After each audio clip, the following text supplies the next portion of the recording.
ऋषि बोले, महाभाग व्यास शिष्य सूत जी, आपको नमस्कार है। अब आप उस परम उत्तम भस्म महात्म का वर्णन कीजिए। भस्म महात्म, रुद्राक्ष महात्म तथा उत्तम नाम महात्म, इन तीनों का परम प्रसन्नता पूर्वक प्रतिपादन कीजिए और हमारे हृदय को आनंद दीजिए। सूत जी ने कहा, महर्षियों, आपने बड़ी उत्तम बात पूछी है। यह समस्त लोगों के लिए हितकारक विषय है। जो लोग भगवान शिव की उपासना करते हैं वे धन्य हैं, कृतार्थ हैं, उनका देह धारण सफल है तथा उनके समस्त कुल का उद्धार हो गया है। जिनके मुख में भगवान शिव का नाम है, जो अपने मुख से सदा शिव और शिव इत्यादि नामों का उच्चारण करते रहते हैं, पाप उनका उसी तरह स्पर्श नहीं करते हैं जैसे खदे वृक्ष के अंगार को छूने का साहस कोई भी प्राणी नहीं कर सकता। हे शिव, आपको मेरा नमस्कार। श्री शिवाय नमस्तुभ्यम। ऐसी बात जब मुख से निकलती है तब वह मुख समस्त पापों का विनाश करने वाला पावन तीर्थ बन जाता है। जो मनुष्य प्रसन्नता पूर्वक उस मुख का दर्शन करता है उसे निश्चित ही तीर्थ सेवन जनित फल प्राप्त होता है। ब्राह्मणों, शिव का नाम विभूति और रुद्राक्ष ये तीनों त्रिवेणी के समान परम पुण्य माने गए हैं। जहाँ ये तीनों शुभतर वस्तुएं सदैव रहती हैं, उनके दर्शन मात्र से मनुष्य त्रिवेणी स्नान का फल पा लेता है। भगवान शिव का नाम गंगा है, विभूति यमुना मानी गई है तथा रुद्राक्ष को सरस्वती कहा गया है। इन तीनों की संयुक्त त्रिवेणी समस्त पापों को नाश करने वाली होती है। श्रेष्ठ ब्राह्मणों, इन तीनों की महिमा को भगवान महेश्वर के बिना दूसरा कोई भली भांति जानता है। इस ब्रह्मांड में जो कुछ है वह तो सब केवल महेश्वर ही जानते हैं। विप्रगण, मैं अपनी श्रद्धा भक्ति के अनुसार संक्षेप से भगवान नामों की महिमा का कुछ वर्णन करता हूँ। तुम लोग सब प्रेम पूर्वक सुनो। यह नाम महात्मा समस्त पापों को हर लेने वाला सर्वोत्तम साधन है। शिव इस नाम रूपी दावानल से महान पातक रूपी पर्वत अनायासी भस्म हो जाता है। यह सत्य है, सत्य है, इसमें कोई संशय नहीं है शौनक। पाप मूलक जो नाना प्रकार के दुख हैं वे एकमात्र शिव नाम से ही नष्ट होने वाले होते हैं। दूसरे साधनों से संपूर्ण यत्न करने पर वे पूर्णतः नष्ट नहीं होते हैं। जो मनुष्य इस भूतल पर सदा भगवान शिव के नामों के जप में लगा हुआ है वह वेदों का ज्ञाता है, वह पुण्यात्मा है, वह धन्यवाद का पात्र है तथा वह विद्वान माना गया है। मुने, जिनका शिव नाम जप में विश्वास है उनके द्वारा आचरित नाना प्रकार के धर्म तत्काल फल देने के लिए उत्सुक हो जाते हैं। महर्षि, भगवान शिव के नाम में जितने पाप नष्ट होते हैं उतने ही पाप मनुष्य इस भूतल पर नहीं कर सकते। जो शिव नाम रूपी नौका पर आरूढ़ होकर संसार रूपी समुद्र को पार करते हैं उनके जन्म मरण रूप संसार के मूलभूत वे सारे पाप निश्चय ही नष्ट हो जाते हैं। महामुनि, संसार के मूलभूत पातक रूपी पादपों का शिव नाम रूपी कुठार से निश्चय ही नाश हो जाता है। जो पाप रूपी दावानल से पीड़ित हैं उन्हें शिव नाम रूपी अमृत का पान करना चाहिए।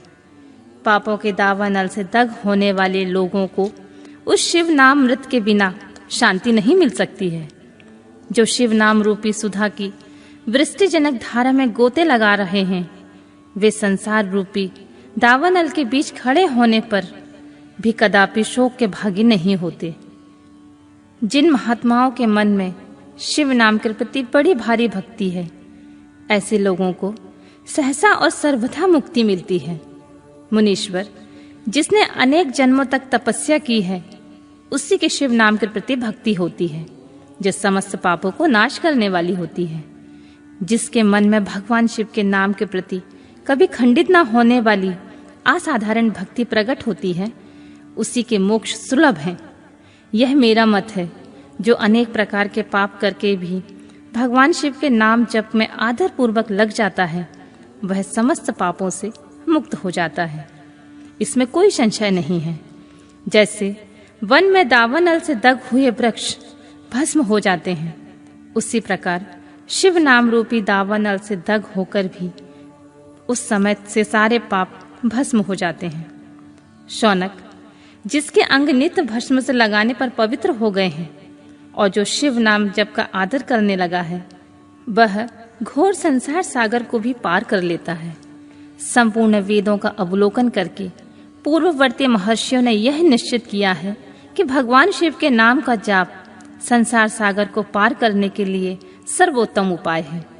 मुनिवरों, अधिक कहने से क्या लाभ है। मैं शिव नाम के सर्व पापाहारी महात्म की एक ही श्लोक में वर्णन करता हूँ।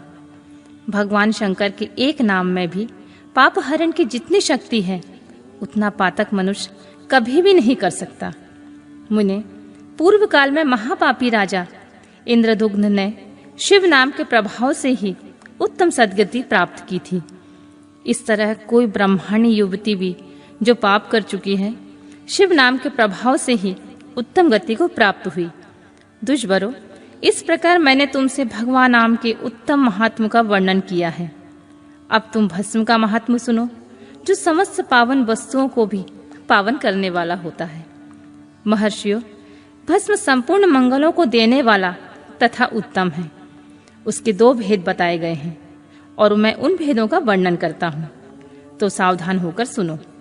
एक को महाभस्म और दूसरे को स्वल्प भस्म समझना चाहिए। महाभस्म के अनेक भेद हैं। वह 3 प्रकार का कहा गया है: श्रोत, स्मार्त और लौकिक। स्वल्प भस्म के भी बहुत से भेदों का वर्णन किया गया है। श्वेत और स्मार्त भस्म को केवल द्विजों को ही उपयोग में आने की योग्य कहा गया है, और जो तीसरा लौकिक भस्म है, वह अन्य लोगों के लिए उपयोग में आ सकता है। श्रेष्ठ महर्षियों ने यह बताया है कि द्विजों को वैदिक मंत्रों के उच्चारण पूर्वक भस्म धारण करना चाहिए। दूसरे लोगों को बिना मंत्र के केवल धारण करने का विधान है। जले हुए गोबर से प्रकट होने वाला भस्म अग्नेय कहलाता है। महामुने, वह भी त्रिपुंड का द्रव्य है, ऐसा कहा गया है। अग्निहोत्र से उत्पन्न हुए भस्म का भी मनीषी पुरुष को संग्रहण करना चाहिए। अन्य यज्ञ से प्रकट हुआ भस्म भी त्रिपुंड धारण करने के काम आ सकता है। जावालोपनिषद में आए हुए अग्नि इत्यादि 7 मंत्रों द्वारा जल मिश्रित भस्म से धूलन करना चाहिए। महर्षि जाबाली ने सभी वर्णों और आश्रमों के लिए मंत्र से या बिना मंत्र के भी आदर पूर्वक भस्म के त्रिपुंड लगाने की आवश्यकता बताई है। समस्त अंगों में सजल भस्म को मलना अथवा विभिन्न अंगों में तिरछा त्रिपुंड लगाना, इन कार्यों को मोक्षार्थी पुरुष प्रसाद से भी ना छोड़ें, ऐसा श्रुति का आदेश है। भगवान शिव और विष्णु ने भी तिर्यक त्रिपुंड धारण किया है। अन्य देवियों सहित भगवती उमा और लक्ष्मी देवी ने भी वाणी द्वारा इसकी प्रशंसा की है। ब्राह्मणों, क्षत्रियों, वैश्यों, शूद्रों, वर्णकरों एवं जाति भ्रष्ट पुरुषों ने भी उन्मूलन एवं त्रिपुंड रूप में भस्म धारण किया है। इसके पश्चात भस्म धारण तथा त्रिपुंड की महिमा एवं विधि बताकर सूत जी ने फिर कहा, महर्षियों, इस प्रकार मैंने संक्षेप में त्रिपुंड का महत्व बताया है। यह सब प्राणियों के लिए गोपनीय रहस्य है, अतः तुम्हें भी इसे गुप्त रखना चाहिए। मुनिवरों, ललाट आदि सभी निर्दिष्ट स्थानों में भस्म से 3 तिरछी रेखाएं बनाई जाती हैं। उन्हीं को विद्वानों ने त्रिपुंड कहा है। भुवों के मध्य भाग से लेकर अंत तक उतना बड़ा त्रिपुंड ललाट में धारण करना चाहिए। मध्यमा और अनामिका उंगलियों से 2 रेखाएं करके बीच में अंगुष्ठ द्वारा प्रतिलोम भाव से की गई रेखाएं त्रिपुंड कहलाती हैं। अथवा बीच की 3 उंगलियों से भस्म लेकर यत्न पूर्वक भक्ति भाव से ललाट में त्रिपुंड धारण करें। त्रिपुंड अत्यंत उत्तम एवं भोग तथा मोक्ष देने वाला होता है। त्रिपुंड की 3 रेखाओं में प्रत्येक के 9 देवता हैं, जो सभी अंगों में स्थित होते हैं। मैं उनका परिचय देता हूँ, तो सावधान होकर सुनो। मुनिवरों, प्रणव का प्रथम अक्षर अकार, गाहपत्य, अग्नि, पृथ्वी, धर्म, रजोगुण, ऋग्वेद, क्रिया शक्ति, प्रातः सवन तथा महादेव, ये त्रिपुंड की प्रथम रेखा के 9 देवता हैं। यह बात शिव दीक्षा पारायण पुरुषों को अच्छी तरह समझ लेनी चाहिए। प्रणव का दूसरा अक्षर उकार, दक्षिणाग्नि, आकाश, सत्वगुण, यजुर्वेद, मध्य दिन सवन, इच्छा शक्ति, अंतरात्मा तथा महेश्वर, ये दूसरी रेखा के 9 देवता हैं।